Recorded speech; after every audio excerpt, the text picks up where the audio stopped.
Blog বা সুমন চ্যানেলের পক্ষ থেকে আমি সুমন আপনাদের স্বাগত জানাই আরও একটি নতুন ভিডিওতে।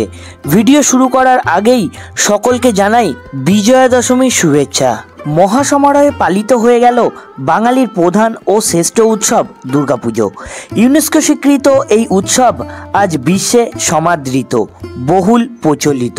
কলকাতার দুর্গাপুজো ও কার্নিভাল বিশেষ জনপ্রিয় হলেও শহর বসিরহাটে জনপ্রিয়তার নিরিখে শীর্ষ আসন লাভ করেছে ইছামতি বক্ষে নৌকা ভবন বা রিভার কার্নিভাল। শত শত নৌকায় হাজার হাজার দর্শক সহযোগে অনুষ্ঠিত হয় এই ইছামতি বিসর্জন। নদীর দুধারে উপস্থিত হন লক্ষাধিক মানুষ।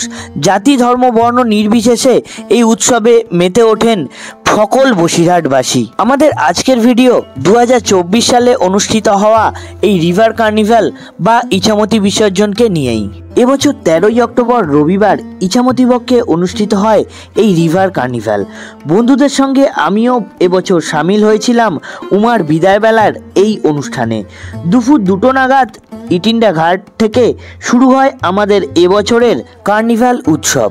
প্রায় 75 জন সহযাত্রী নিয়ে শুরু হয় আমাদের পথ চলা।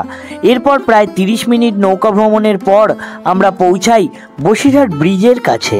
এই অনুষ্ঠানটি অনুষ্ঠিত হয় বসিরহাট ব্রিজ থেকে শ্মশানঘাটের মোড় সংলগ্ন অঞ্চলে। বসিরহাট প্রাচীন রাজধানী ও তিলোত্তমা শহর কলকাতা থেকে প্রায় 70 কিলোমিটার দূরে এক মফস্বল শহর, যা ক্রমেই রূপ নিতে শুরু করেছে আধুনিক থেকে অত্যাধুনিক জেলা শহরের। বসিরহাটবাসীর সংস্কৃতিতে কতটা সম্পৃক্ত তা বোঝা যায় এ ধরনের অনুষ্ঠানগুলি থেকে। দুটি নৌকা পাশাপাশি এলে একে অপরকে লজেন্স, মিষ্টি, চকলেট, ক্যাডবেরি কিংবা ফলসহ বিভিন্ন সামগ্রী প্রদানের মাধ্যমে সৌহার্দ্য বিনিময় করে থাকেন দর্শনার্থীরা। দুপুর থেকে চলতে থাকা এই অনুষ্ঠান শেষ হয় সন্ধ্যায়। সন্ধ্যা নামার কিছু আগে থেকেই রং বেরঙের আতশবাজি ভরে ওঠে বসিরহাটের আকাশে। নৌকায় শুধু দর্শনার্থী নয়, উপস্থিত থাকেন অনেক মণ্ডপের প্রতিমাও। সন্ধ্যায় নিরঞ্জনের পর সমাপ্ত হয় এই উৎসব। কবির কবিতার অংশ ধার করেই বলতে হয়, যেতে নাহি দিব তবু যেতে দিতে হয়। বিষাদ ভরা মনে আবার অপেক্ষা 365 দিনের। বড় কষ্টের সহিত উমাকে বিদায় করে এবার ঘরে